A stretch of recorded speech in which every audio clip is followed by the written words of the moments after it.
I'm the oldest, Rolando Skip Williams, and Jerry asked me if I wanted to have anything to say. I'm sorry, but I take death a little hard, and I realize that it's a new life, and he's gone up to the right hand of Jesus, and he's serving, but like for my mother and father's funeral,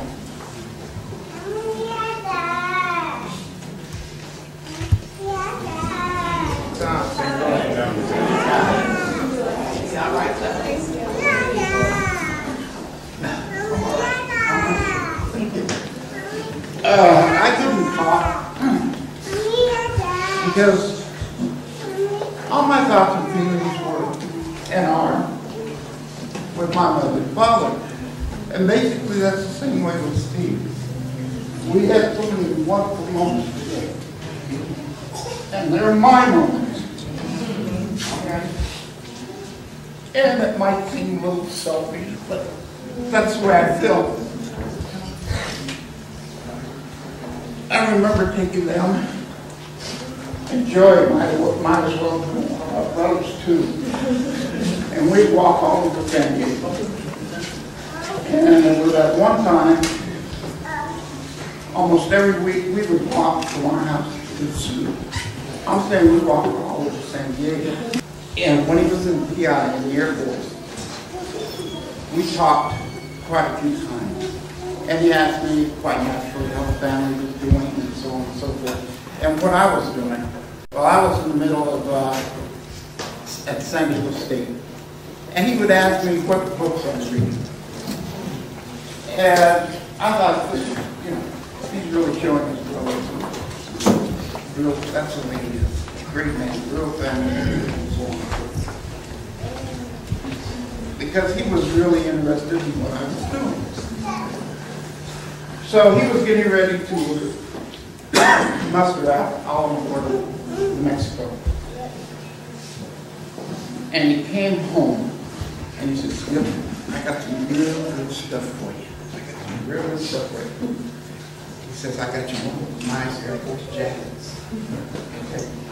He was in supply, so. He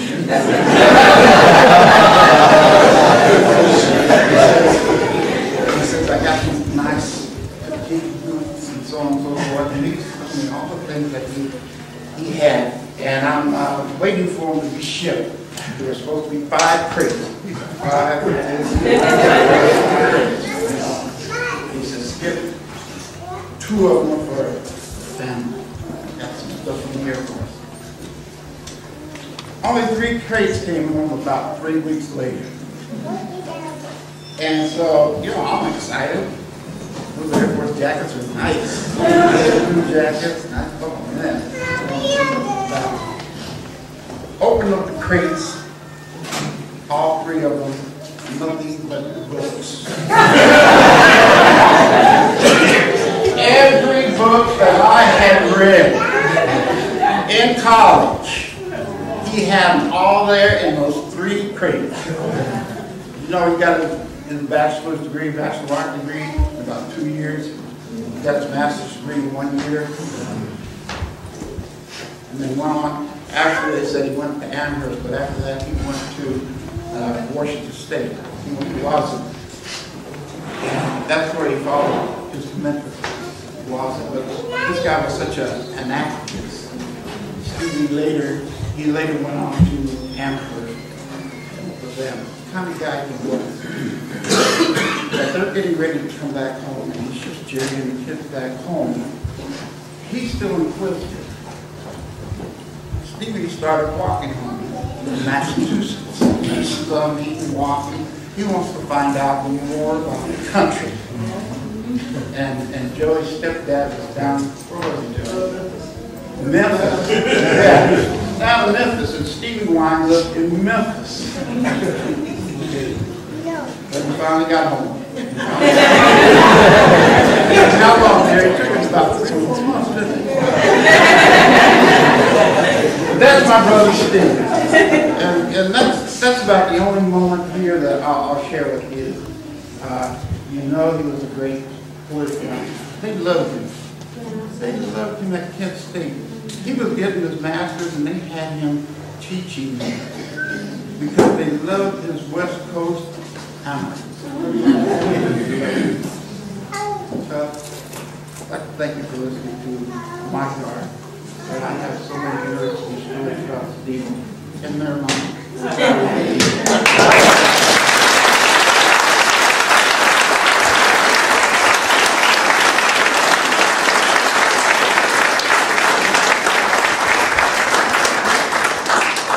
There's all kinds of family and friends, and I know a lot of people did a lot of things for Stevie, but I just want to acknowledge one person, because Stevie was a huge Aztec fan. And Henry Foster, stand up, brother. He took my brother to his last Aztec game just days before.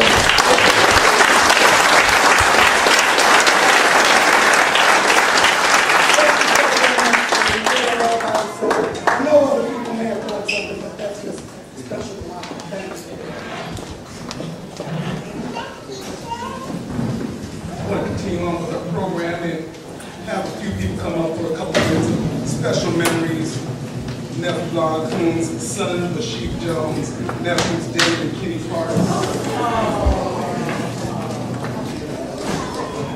You come on up.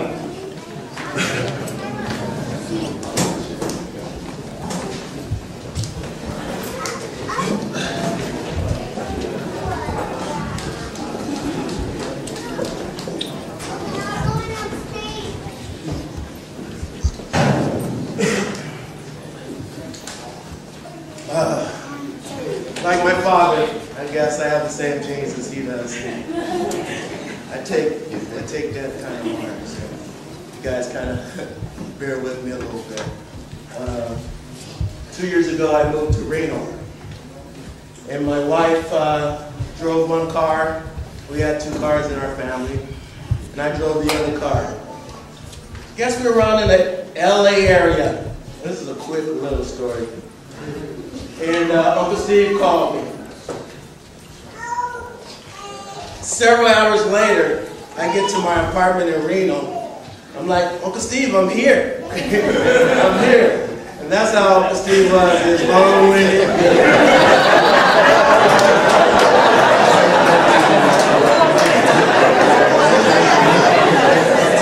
I realized that I was a native San Diego, like many of his Coonses were. And he was really concerned, and I really thank him for that because he talked me all the way up there. It's a big, huge move for me.